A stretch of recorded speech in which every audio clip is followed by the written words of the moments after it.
Lunch and Learn CPD on marine spatial planning. So we're just over halfway in our schedule and hope that you're all still really enjoying the series. And today we have been joined by two fantastic speakers who I know very well. So I'm really delighted to announce my very good esteemed colleague and friend, Dr. Wesley Flanner from Queen's University Belfast, and secondly, my former PhD student, Dr. Kofi Ansong from the University of Liverpool. So over the last few weeks, we have looked at practical elements of marine spatial planning. We've looked at quite a lot of legislation, policies and plans. So this week really sees us return to some of the more academic research that I actually see as a real strength of the CPD series, the fact that we've been able to have like a combination of talks of both academic work and practical presentations as well. So Wesley's presentation, as you can see on the screen there, is called Making MSP Matter. And then Kofi will talk about transboundary marine spatial planning, and we'll address some case studies there as well. And I always think it's really good to look at practical examples from elsewhere. So before we get to our talks, I just want to reiterate our thanks again to the IPI for the support that is offered, in particular to Sean and for Shelley for all their admin advice and the backup as well. We also want to thank the department for supporting the series so far. And as you'll just see in the chat there, Sean has said that the presentations from the past sessions are already up on the website, so you can access them there. So all this is possible from the funding from the department just to help upgrade the website for that.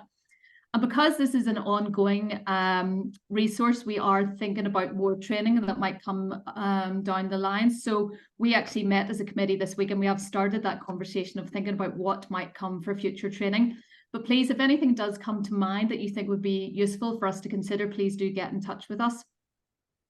So in relation to today, similar to previous weeks, each speaker will speak between about sort of 20 to 25 minutes, and then we'll have our question and answer session as well. So you can put any questions that you have into the chat box, and I'll try and get through as many as I can. I know that quite a lot came in last week from Connor and Karina, so didn't get through them all. So we'll try today to see how many we can get through, and we'll hopefully finish just up about about 2:15. And again, the same as previous weeks, if there's a small evaluation survey, just will pop up in your browser at the end of the session, and we'd appreciate any feedback that you could give to us. It's been really helpful so far, so thank you. Okay, I'd like to formally introduce our first speaker for today. So delighted to have Dr. Wesley Flanner along. He is a reader in environmental planning in the School of Natural and Built Environment in Queen's. His research is mainly focused on issues of power and participation in marine and coastal planning. He's been involved in several national and international research projects in the field of marine spatial planning, coastal transitions, marine renewable energy, coastal and marine cultural heritage, aquaculture and coastal conflict. So you can see Wes is a master of everything. So without further ado, I will pass it over to Wes. Okay, thanks, Wes. Thanks, Heather. Thanks for the introduction and for chairing today. And thanks for the IPI for the invite to speak to this series. I think it's a very good initiative. So you can see the title of my talk is called Making Marine Spatial Planning Matter. And my talk today is a summary of a book chapter that I published earlier this year. It's open access. It has the same title. So you can just Google and you'll find it. And if you can't, and if you're interested, my email address is there, and I'm happy to share it. So what I'll talk about today is, first of all, I'll talk about marine management as a spatial planning problem. So this might have been touched on over the last couple of weeks, but I'll talk about, I think, the three main issues that I think have given rise to marine spatial planning as a solution to some of these issues. I'll touch on what marine spatial planning had promised to do to address these issues. Then I'll give a very high level and brief overview of stakeholder participation and marine spatial planning. We're all familiar with stakeholder participation being involved in planning in various guises, either research or practice. But what I want to talk about is kind of the promise of MSP to stakeholders and the value of being involved in MSP. And then I'll talk about these 5 tensions that I think there's a tension between what MSP set out to be, what the concept promised, and then maybe how it's unfolding in practice. And I think there's a role then for planners, particularly those in professional practice, to try and reclaim the promise of MSP and make it really matter for communities and stakeholders. So I'm not going to really touch on any case studies or any countries in particular in my talk. The chapter was based on a review of the academic literature since about 2010 up to last year, looking at academic evaluations of marine spatial planning in practice, seeing what they were noticing as issues, and then I kind of conceptualized them as these 5 tensions that I think both practitioners and academics need to work on reclaiming the value of MSP. So marine spatial planning as a spatial planning issue, I think it's come about because of 3 interrelated issues. The first one is the increasing industrialization of marine areas, particularly nearshore coastal areas. Related to that is the increasing conflict or the increasing potential for conflict amongst marine users. And then it's also seen as a solution to the very fragmented and sectoral way we were managing the marine environment before MSP was implemented. So we'll all be familiar with what's happening off the coast around Europe and the increasing industrialization that's happening. So we're seeing a stark increase in aquaculture, a stark increase in marine renewable energy. And there's a couple of things to note about this industry, these industries. They're very different from what was traditionally happening in the marine environment up until this time. Traditionally, the majority of marine sectors were mobile. So you think of fishing and transport. These are new industries that don't necessarily have to be in the sea. We can do food production on land, we can do energy production on land. And primarily what they're using the marine environment for is space. Aquaculture is slightly different, but we can do that on shore as well. So they're using space more than marine resources per se as the primary reason they want to be located in the marine environment, and they're spatially fixed. So that has the potential to take ownership, for want of a better word, of a marine area and exclude other activities in that space. So, some of the figures about how these industries are growing in the North Sea, there's been a 22% annual growth in the rate and number of offshore wind farms in the North Sea between 2008 and 2018. And FAO estimate that animal aquaculture has grown by about 5% every year since 2001. So they're growing rapidly, and there's a lot planned as well.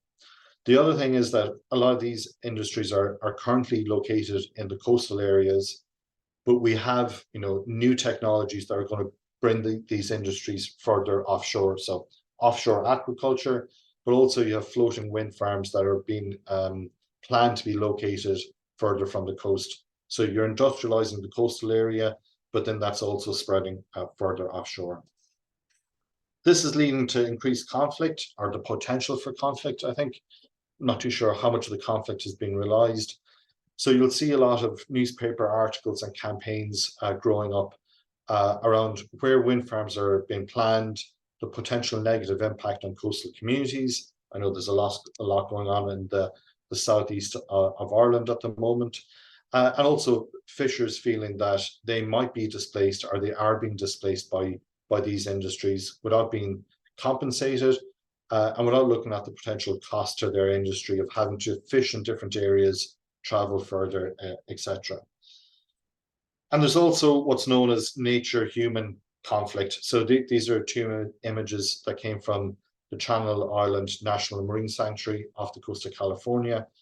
There was an increase in shipping traffic between LA and San Francisco going through this channel off the coast of Santa Barbara. And it happens to be where a pod of whales are every summer. And up until quite recently, there wasn't a conflict, but the increase in traffic has led to a number of ship strikes, as they're known as. And I think it was 6 whales died over the period of about 9 months in this area, just from increased shipping. So you've potential conflict between different uses, but also conflict with nature from our increased use of marine areas. And then you have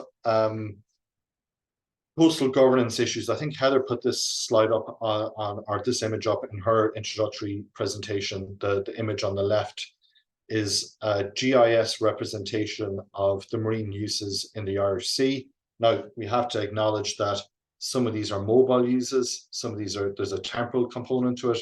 They're not all happening at the same time.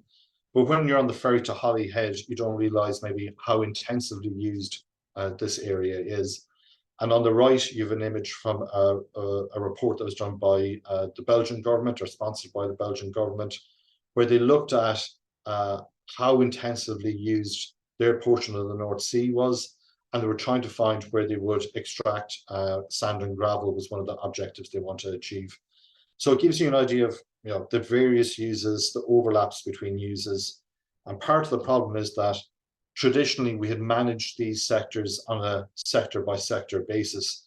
So this is my terrible diagram to give an idea of these silos where you had a government department looking after a sector, making decisions really only on how it impacted that sector, without necessarily looking at the potential cumulative impacts or the synergies across the different sectors. So this is when you see the literature and they're talking about the sectoral management issue, this is kind of what they're talking about. You also have spatial fragmentation when it comes to governance.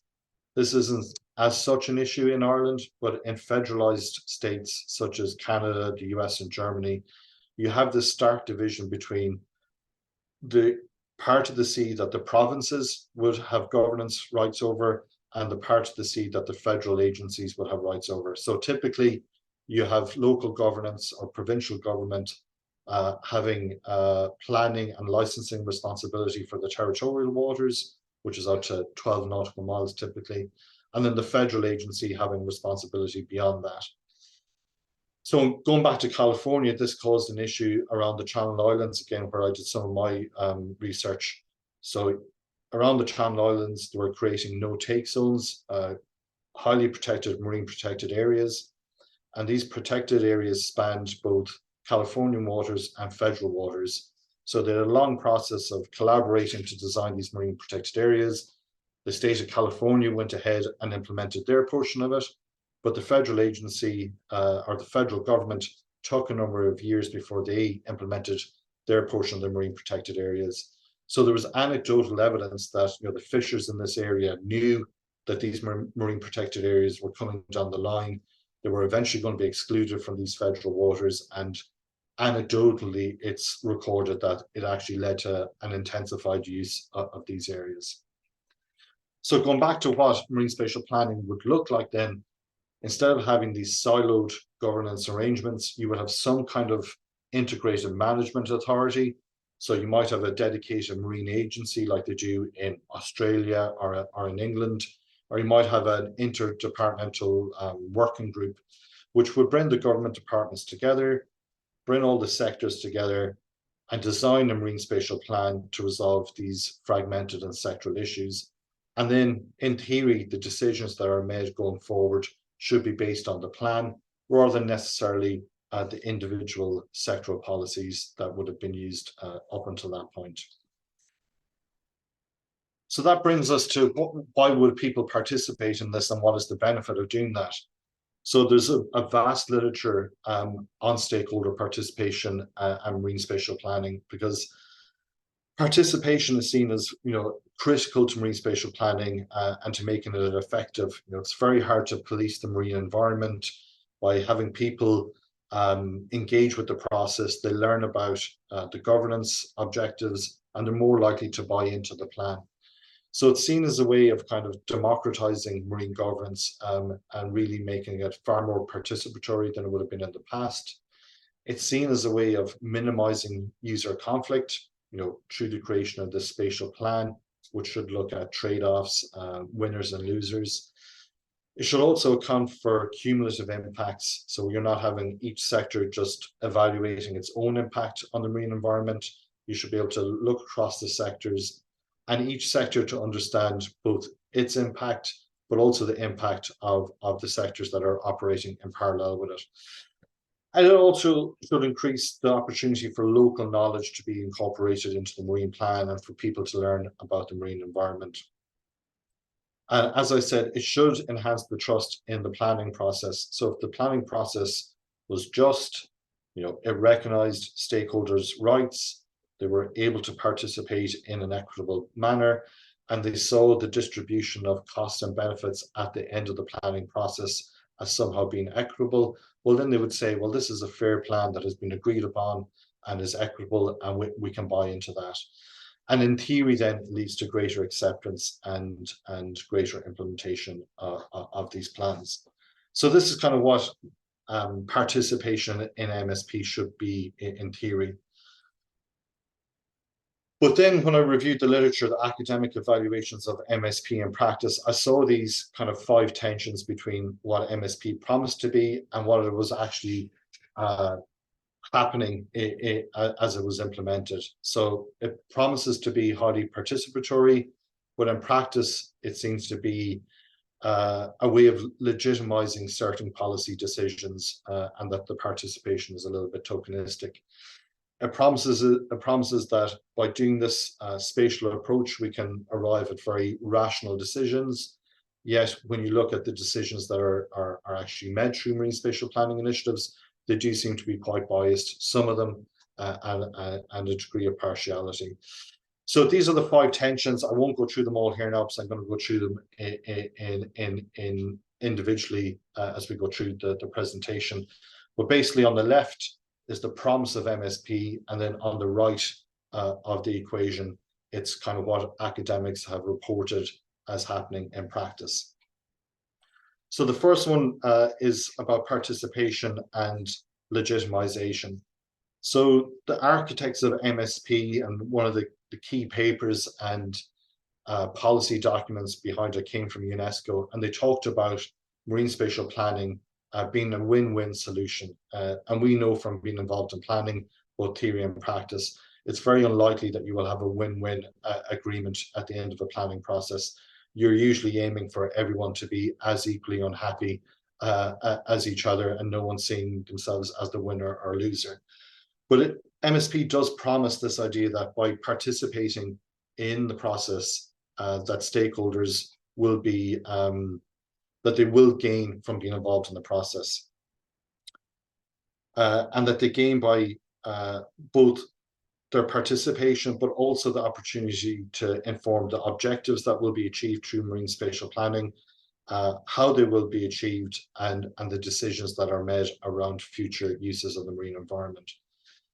However, when we look at the literature that is going up around this, the literature critiques what's happening in practice as being remaining very much a top-down process, and that the participation in it seems to favor those who have always been very powerful and doesn't seem to empower the weaker stakeholders who were promised win-win solutions, or that marine governance will become more democratized by becoming involved in it.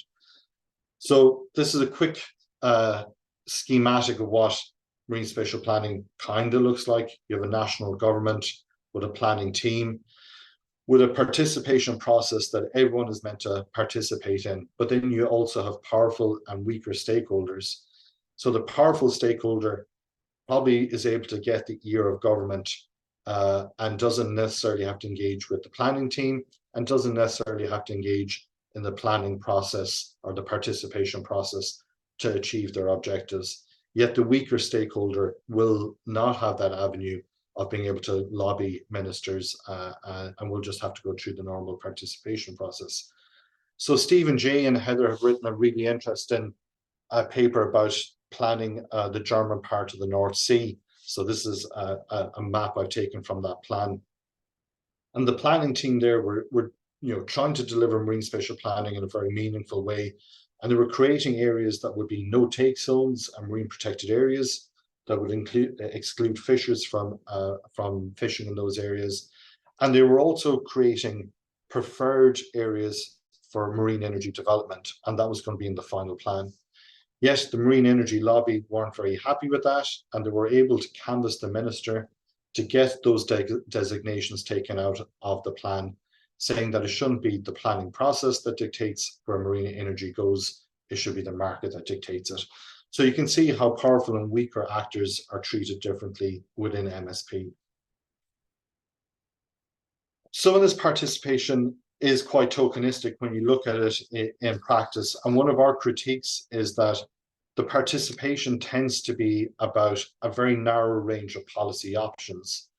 And these policy options or policy objectives for the plan have already been trashed out to some degree before stakeholders are able to engage with it. So this is an idea of what the MSP process or any planning process would look like. I've broken it down into kind of 4 stages. The first stage being the normative stage, where the high level goals of what you want to achieve at the end of the process are being defined. So, you know, might have statements here being developed about, we want a healthy, productive sea, or we want an economically viable sea, or whatever your objective is. In the second stage, there's a choice being made between what are the instruments you use to achieve those goals. So you could create zoning maps, for example, to achieve your goal. And then the third phase is those instruments being put into practice, and then finally those instruments being monitored. And one of the critiques of MSP is that the monitoring around its effectiveness is quite weak. But going back to participation, the literature would say, or does illustrate, that the participation process tends to be in this in-between space between the second and third phase of planning, that stakeholders really don't have a voice in the examples that have been evaluated in critiquing the goals that will be achieved through marine spatial planning. What they often get is an opportunity to comment on draft plans, but a lot of decisions have been made by the time a draft plan has been produced. So it's not really participation, the literature says, it's almost participation to legitimize the decisions that have already been made. The next tension that comes up in the literature is this tension between rationality and partiality.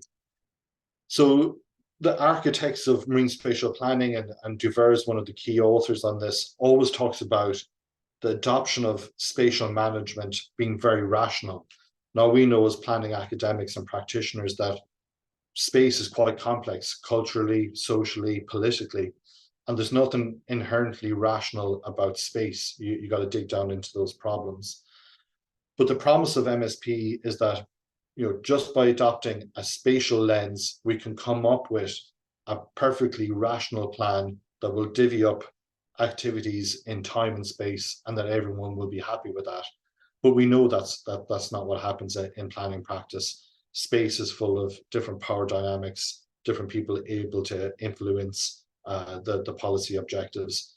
So this idea of MSP being highly rational doesn't come true in the literature. And I've just picked 4 examples here where people have looked at power dynamics in Denmark, Scotland, the US, and Estonia, and how those power dynamics get played out in these rational plans, and how the objectives of particular stakeholders get reflected in the plans, whereas others don't. So it's questionable how rational a planning process can be, and that it doesn't really float above these power dynamics. It's actually highly influenced by it. The other thing that comes up in the literature is that marine spatial planning is often put forward as addressing or potentially addressing some very complex socio-political issues. So I'm thinking here of marine spatial planning in England in particular. So the Marine and Coastal Act, which gave effect to marine planning, at that time recognized that some of the most deprived areas in England were actually coastal towns, and it made the argument that if we are now going to use our marine area in a much more economically exploitative way, that should be used to address some of these coastal issues. Yet, when we looked at marine spatial planning and how it's being implemented, it tends to be a very technical and dry process with lots of technical solutions and data portals and data mapping, and not a lot of work being done on, well, actually, how do you use marine space in the future to address these coastal issues, such as coastal poverty, for example. So you'll be familiar with some of the data viewers that have grown up around marine spatial planning. And I think the argument in the literature is that these oversimplify actually the complexity of marine space and who benefits and who loses from marine space being developed.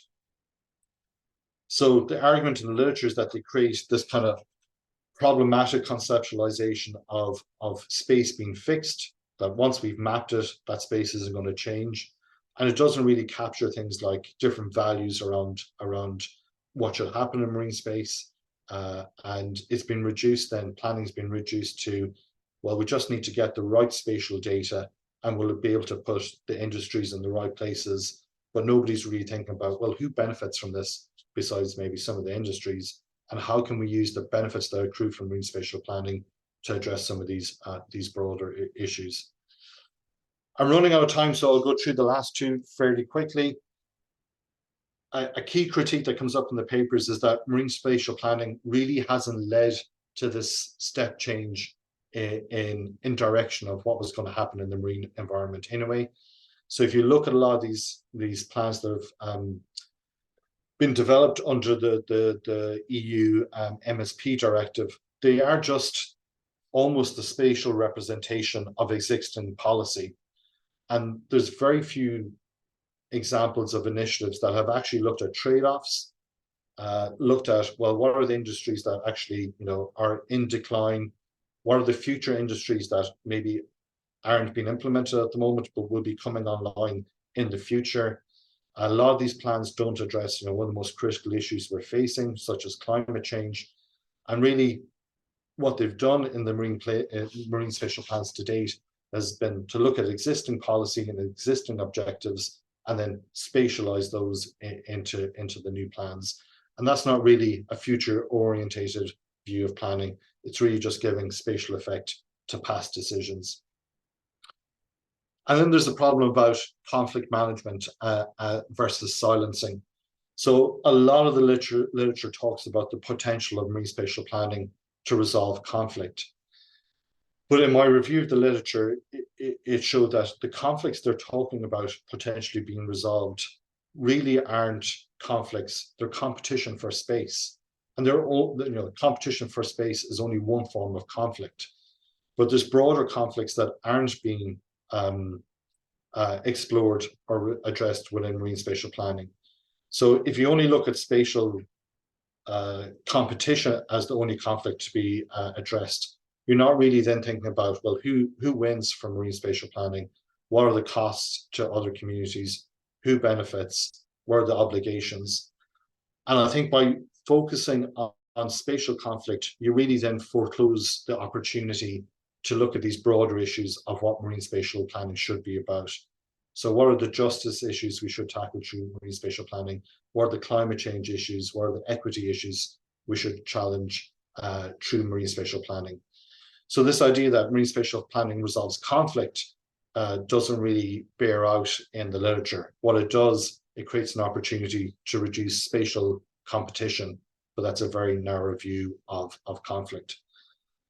Okay, thanks for bearing with me through those slides. What I want to say in summary is that I believe in marine spatial planning. I think it holds vast transformative potential, but the evaluations that have come from academia would say that it's falling short of that. And that rather than being a radical new process of managing the sea, it probably does very little that's new and preserves the status quo. And I guess then the challenge for us as planning academics and planning practitioners is, how do we address these 5 tensions and reclaim the value of marine spatial planning and make it really matter for the communities who engage in it? Thanks very much for listening and for your time. Thank you so much, Wes. That was really, really enjoyable and really sums up very well what you and I have been looking at for the past, 15 years, I guess. Lovely, thank you. Kofi, I'm going to pass to you.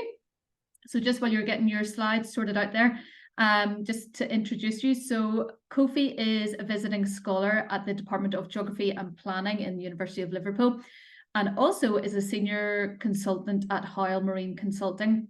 So his research really focuses on the challenges and opportunities for transboundary marine planning and management.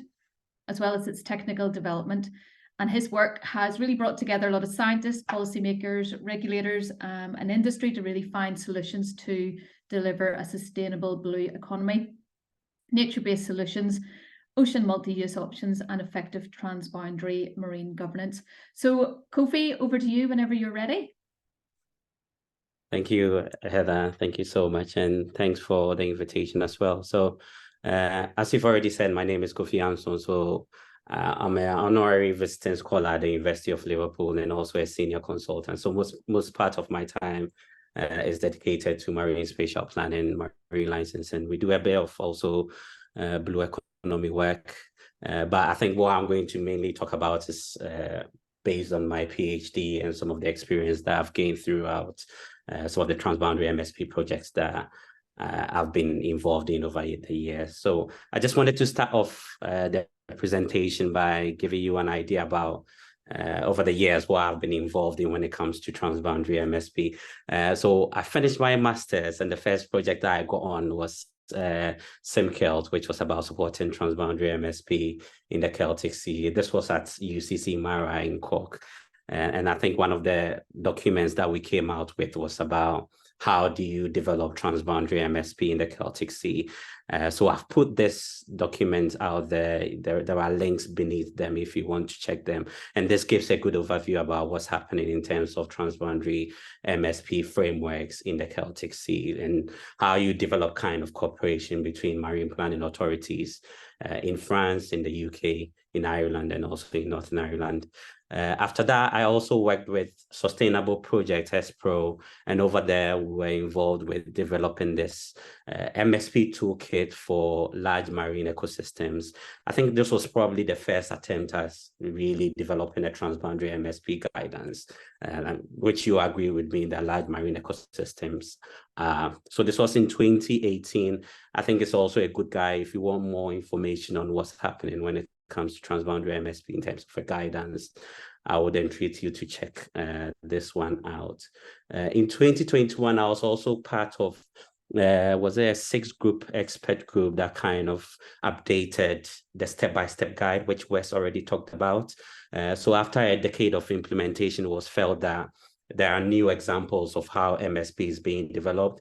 Certain topics such as climate change, transboundary MSP, sustainable blue economy were not picked out. So we kind of updated the 2009 guide to the MSP guidance, which came out in 2021. And very recently with University of Ulster, where I did my PhD, I was also involved with the Northern Ireland Knowledge Exchange for Transboundary MSP in the Irish Sea, which we came out with this report. It's a good report that contains a lot of details about transboundary MSP, the kind of theories behind the assessment of what's happening in the Irish Sea. So if you want more detailed information as well, I would entreat you to also check this document out, which came out in 2023. So a lot of what I'll be talking about today would be based on my experiences with being involved with this project and with these kind of developing these guidance. So I'm going to take a bit more approach of how do you develop transboundary MSP within this presentation. And I think it's always good to see that transboundary MSP is taking kind of a key role even within this tutorials that we are having, or these discussions that we are having. So I came back from Tanzania just a couple of days ago, where we had the first in-person Africa MSP Forum in Tanzania, where we're also talking about transboundary MSP. And it was always good to see that a lot of the national kind of agencies are already starting to think about transboundary MSP and also engaging with other countries within the region when it comes to how do we cooperate to address transboundary impact. And it's always good to see that happening. I think one of the questions that came out was, do you first develop a transboundary MSP or a multinational MSP before you develop a national MSP, or do you develop a national one before you develop a transboundary MSP? So I think different people have different views about it, and we're not going to answer that question now, but I thought it was a good discussion to kind of have within that kind of setting. So I'm going to move ahead and just start off with what I wanted to talk to you about. And first of all, I just wanted to start with why transboundary MSP, because I think a lot of attention has been given to national MSP processes. And I think transboundary MSP is now coming up. And these are stuff that some of them we've talked about. And I think when you're looking at transboundary MSP, you're looking at connections within ecosystems, which I think is always key. We're talking about connectivity within marine habitats, marine species. We all talk about the fact that how the ocean connects all of us. And I think transboundary MSP is the place whereby you start thinking about how we are connected within ecosystems as well. Again, it's also important to address common issues. Recently, we've been talking about the biodiversity crisis. We were talking about the climate crisis as well. And I think transboundary MSP is the place whereby we kind of address these climate change issues and biodiversity loss issues as well. Again, when it comes to transboundary MSP, we are considering minimizing maritime conflict. And I think one of the first things that came out when MSP started developing in the Netherlands, one of the things that they did was to set up an offshore wind farm close to the border of Belgium. And we knew within one of the projects, what they realized was that where the offshore wind farm was very close to where they had shipping in Belgium. And I think this is a good example of about how we cooperate across border as well. Again, we're talking about reducing transaction costs, operational costs as well. And a good example here is when you're talking about infrastructure such as pipelines and cables. Again, we're also talking about how we accelerate co-development of innovation. And I think it's always good to share ideas. If Ireland is doing something in MSP, that's good. I think Northern Ireland can also adopt it when it comes to stakeholder engagement, also when it comes to transboundary MSP as well, in terms of how they are setting up their policies. It's always good to share information and also share innovation as well. And I think one of the key reasons why you need to have transboundary MSP is also the implementation of national or multinational agreements such as OSPA and other kind of commitments that I'll talk about later on. So in this coming slides, I'll kind of show you some examples about cross-border or transboundary activities and why it is important. And in this slide, you can see that we have diving areas whereby people are diving, and diving activity can be very transboundary. We have activities such as shipping that crosses or span beyond national borders. And I think it's always important that these activities are catered for. Again, when you are looking at resources such as fishing, fish stocks kind of transcend national borders. When you are looking at oil and gas reservoirs, they also kind of span national borders as well. When you talk about transboundary impacts, so over here we have an example whereby an offshore wind farm is located close to a border. And when you talk about impacts such as bird collision, such as noise impacts, this kind of transcend national borders. Again, we have an example where you have aquaculture farms as well, where the impacts can be cross-border or transboundary. When you look at wastewater treatment plants as well, when it's located close to a cross-border area or transboundary area, the impacts, as you can see over here, can be. I have to stop it right now because my alarm just went off.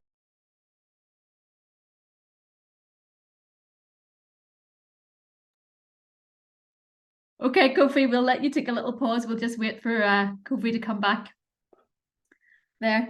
What I could do in the meantime is Wes maybe just ask one of the questions that came through, if that's okay. Or are you back, Kofi? I'm back. It's stopped now. No, it's quite all right. Thanks. Okay. Okay, so just quickly move ahead as well. As I was talking about transboundary impacts. Again, from this example, you can see that there is an oil and gas spillage as well, which you can see that the impact can be cross-border as well. Again, I just wanted to put up this kind of hypothetical example from the Baltic Line project that shows kind of the mismatches between transboundary when transboundary planning is not well coordinated. So over here, you can see example one whereby it's between country C and country B. So you can see that in terms of planning cable corridors, when it got to the EEZ, because there was not a lot of communication over there, there was a bit of a mismatch. And I think there's a missed opportunity about how you kind of coordinate these cable corridors to kind of align together. If you're looking at 2 as well, there's kind of an example of shipping lanes as well, whereby country B has a bigger shipping lane as compared to country A, where they have a smaller shipping lane. In terms of coordination, it didn't happen, and there's a bit of a mismatch. Then an example is 3 as well, where you have offshore wind farms that are planned close to a border in country C as well, whereby country C has a sensitive maritime area, a protected area that's close to the border. So you can see that impacts from the offshore wind farm can have an impact on the maritime protected areas. And you can see that although these are a hypothetical example, we've had real cases, as I talked about, the Netherlands case, and also in the Baltic Sea, where these have happened as well. And this kind of shows you the importance of undertaking transboundary MSP. Just before I go on, I just wanted us to go through some of the definitions, because as I go through the presentation, I'll be using them interchangeably when it comes to either cross-border MSP, transboundary MSP, or multinational MSP. So we start with cross-border MSP. When we talk about cross-border MSP, it's an MSP which is being undertaken between 2 or more entities that share a political border. So in the diagram that I've shown over here, you can see that we have country A and country B. Within country A and country B, you can see that they share a common political border that's been indicated over here. So if you undertake an MSP within this kind of red zone, then we are talking about transboundary MSP, because they share kind of a common border over here. Then we move on to transboundary MSP. Transboundary MSP is between multiple entities such as countries, states, provinces, but over here they might not necessarily share a common political border. So we're looking at country A, B, C, D, and E. But if you are undertaking MSP, that kind of between country A and country E, or B and E, you can see that they might not necessarily share a common political border, but MSP can be implemented from kind of a shared kind of water area as well. So as I go on and I use these words, if I use them interchangeably, just for you to know the differences as well.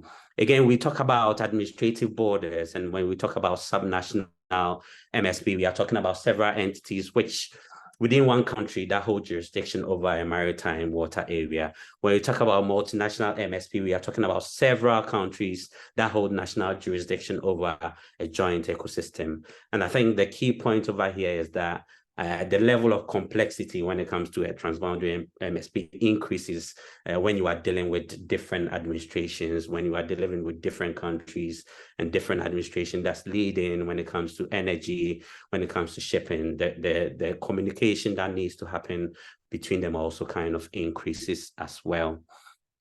Then we have ecosystem borders. So when it comes to ecosystem borders, we are not talking about administrative borders, but we are talking about within the limits of ecosystems. That's what we are looking at.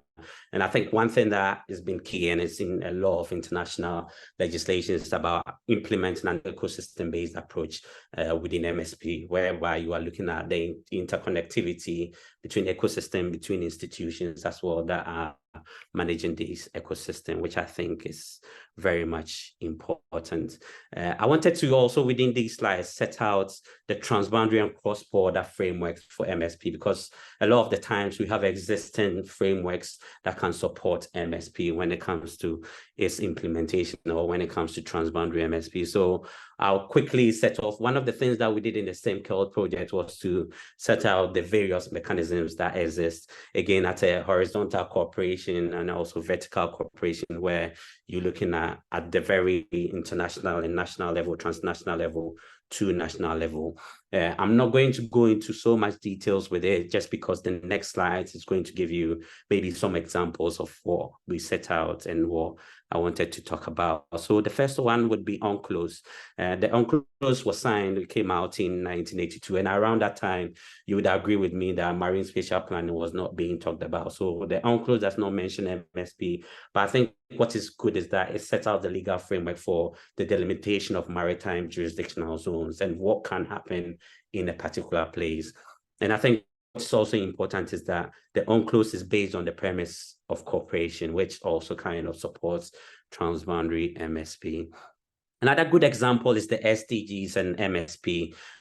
So if you look at the National Marine Planning Framework for Ireland, it also sets out the various SDGs and how it relates to MSP. And I think over here, what is key for us is the SDG 14, which looks at life below water in terms of conserving and sustainably using the ocean and seas for sustainable development. And I believe that transboundary MSP is kind of the right vehicle to kind of achieve these SDG 14, especially if you're looking at how countries can cooperate amongst different spatial scale to ensure that these kind of global commitments are kind of delivered at a national level. I think the SDG are in the right place to kind of support countries to deliver that as well. Then we come to the regional conventions, and I guess within the area that we are talking about, I think OSPA plays a key role over here, whereby OSPA seeks to kind of foster international cooperation when it comes to marine protection, marine pollution as well in the Northeast Atlantic. Again, a lot of regional conventions have been promoting MSP, such as the Baltic Sea, such as when you look at HELCOM, when you look at the Nairobi Convention. OSPA as well in the past have engaged with various workshops on MSP, and they've developed kind of strategies on marine protected areas that can also support marine spatial planning issues as well. Again, we have the EU MSP directive, which is quite strong when it comes to requirement for transboundary MSP. So when you look at Article 12 of the EU MSP directive, it states that EU member states are obliged to cooperate as part of the planning process to ensure that plans are coherent and coordinated. As to how effective that's being implemented, that's difficult to judge right now, but there are these kind of commitments over there to also cooperate as well with neighboring third country parties as well. And I guess when you look at the island of Ireland, I think the Good Friday Agreement is also a good framework when it comes to transboundary cooperation. So we're talking about the North-South Ministerial Council, the British Irish Council, the Irish Lights, and especially the LOCS agency as well when it comes to cross-border fisheries management and marine protection.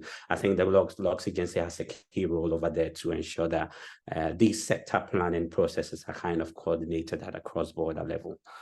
Again, one point that I really wanted to stress is that when it comes to MSP is a very much a national competence. It's something that national governments are supposed to develop and implement.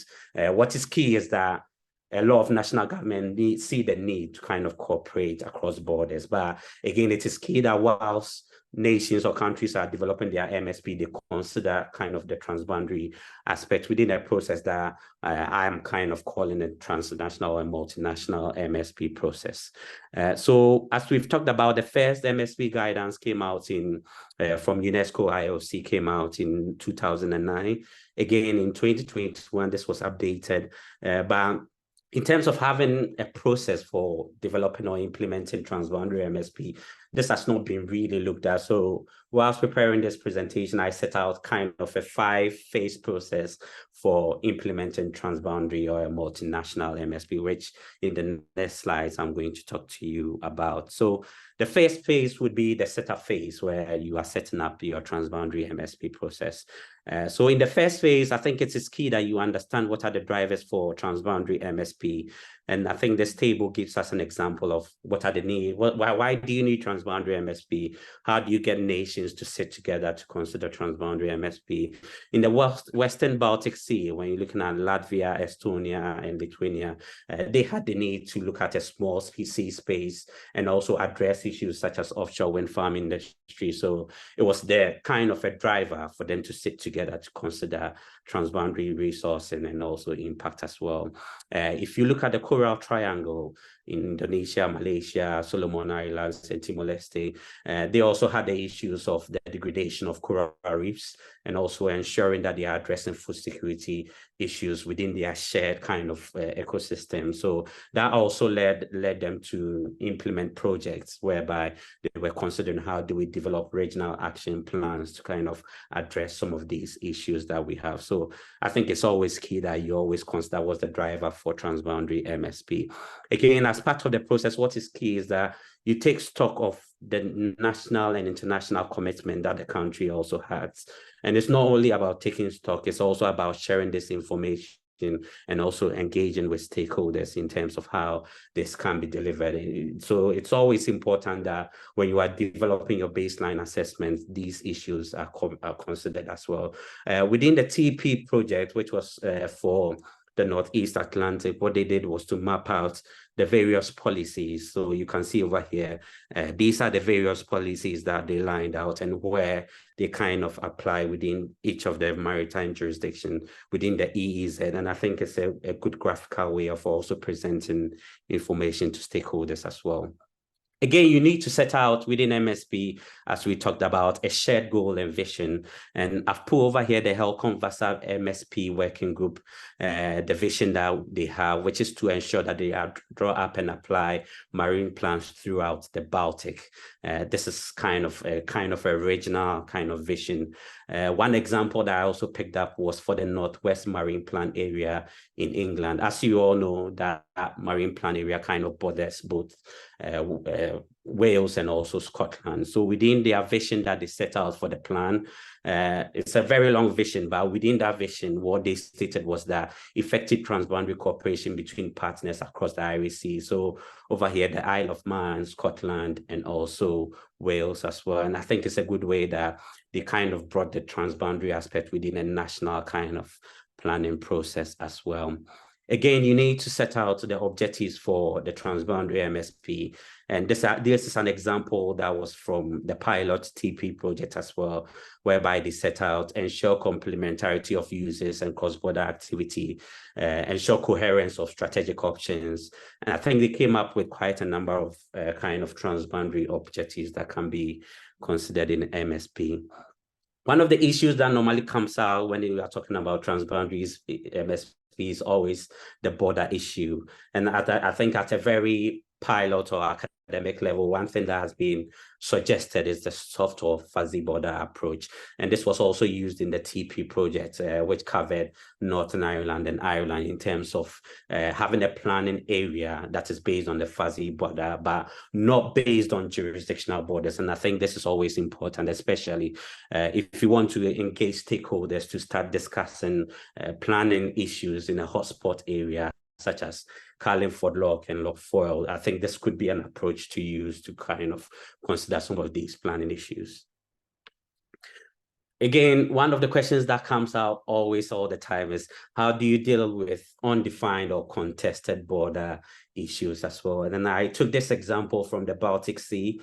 So this was an example between Denmark, as you can see over here, and also Poland, as you in the south as well. So between these two countries, there is a contested area which have been labeled over here as a gray zone. So within the Baltic Scope project in 2017, when they were having this project, which was a pilot project, they agreed that they will gray out this area. But I think what they did in the project that was really good was to start looking at the planning options, the planning issues. And I think both countries had interest when it comes to offshore wind farms within this gray zone. Although within the project, the border was not agreed. I think a couple of years down the line, both governments were able to agree on the border. And because both planners from both sides had engaged on what they can do when it comes to marine planning in the area, they were able to further advance such processes after the border was agreed. And I think this is a good way in terms of how planners can engage across borders when it comes to contested areas, or kind of using the fuzzy border approach. Again, I'll show you other examples of how this has been used as well. And I think since we are talking about we are in the island of Ireland, I think it's always a good case to look at what's happening at home. And I think if you look at the NMPF, they also use the fuzzy border approach. Again, they define what's the missed opportunity over here is that it does not really map out a lot of the transboundary issues and interest. The same with the Northern Ireland Marine Plan, the draft plan as well, that it does not really map out a lot of the issues that is happening over there, which could be also a missed opportunity as well. I wanted to also show you an example from Germany and Poland, the same Germany and Poland in the Pomeranian Bay So they also have a contested area, which is more of the shipping lane towards ports in Tunisia and also Session. So this area is also contested, but within the Polish marine plan, what they did was to kind of designated a use for it. Within the German EEZ plan, they did not make any designation, or they kind of grade out the whole area. But in terms of how the approach that they took, you can see that there were conflicting approach to how this border or contested area can be kind of reflected in MSP or in the plans that kind of they design. Again, there were issues over there about a bit of tensions between the planners, because the planners thought they could have found a way of dealing with it. But I think on the Polish side, they kind of took a very political approach to say that the contested area is ours and we need to make a designation from it. But just to show you how different countries have approached the issue of contested borders as well. Then we come to the assessment phase of transboundary MSP, and I'll quickly run through these ones as well. I think it's always important that when it comes to the assessment phase, you kind of have it in the back of your mind that you are kind of implementing an ecosystem-based approach whereby you highlight connectivity between ecosystems and also between the different countries as well. Again, it's also important that you kind of consider the joint assessment between countries. You kind of use regional seas collaboration when it comes to collection of data and marine observation.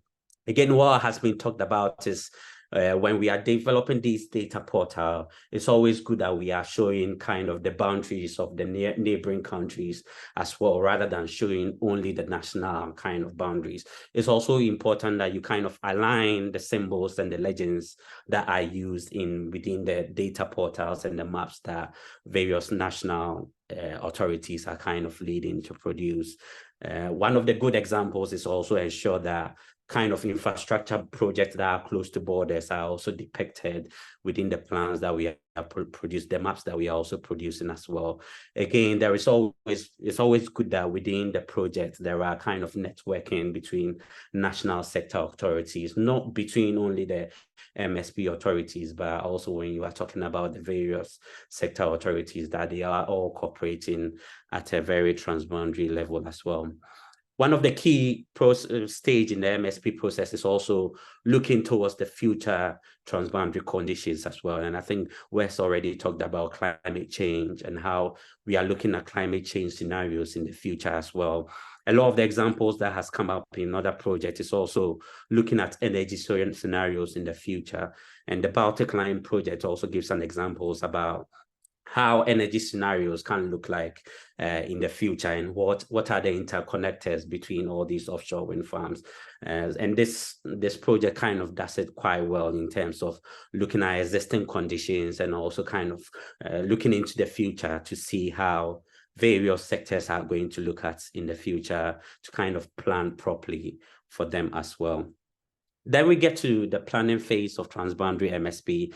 And because MSP is a very national approach, I think it's always important that after you come up with your plan, you look at how these plans are aligning with other countries as well. So I put up these figures to kind of show you the kind of alignment that can be done at a very multinational level. So if you're looking at country A, country B, we are talking about aligning the SCA processes, aligning some of the management actions that come out from MSP, and also aligning kind of the marine licensing and consenting process as well.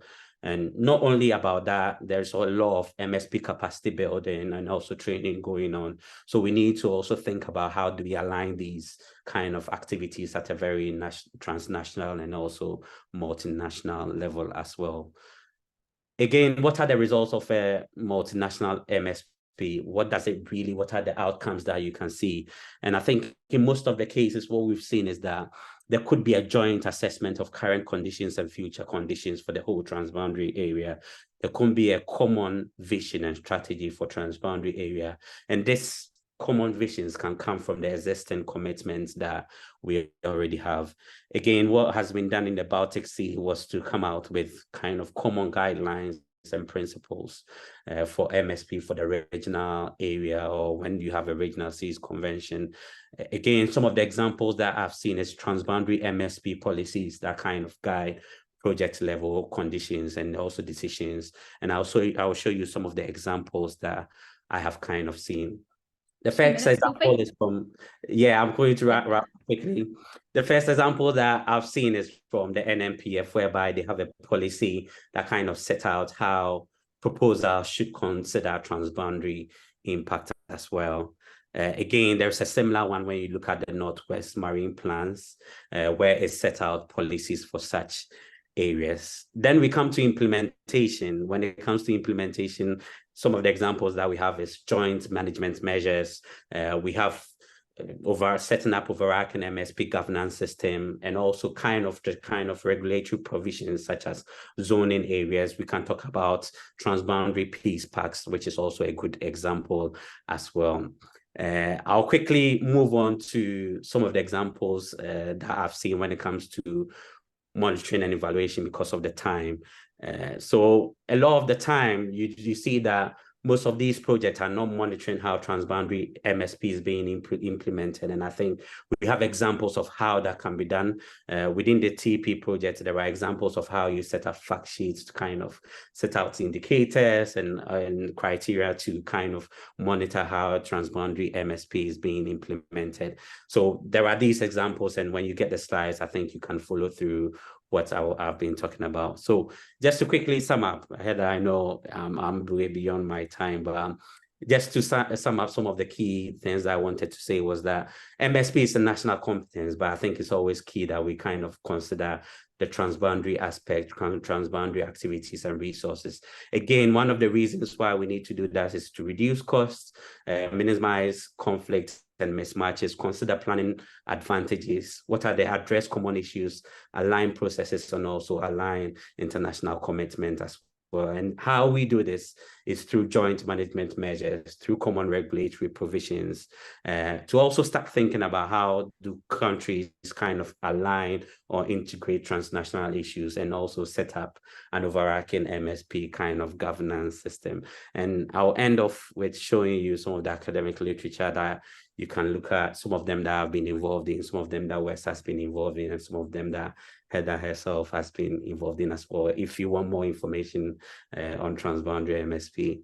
And with that, I'll say thank you so much. Looking forward to all the discussion that comes up after.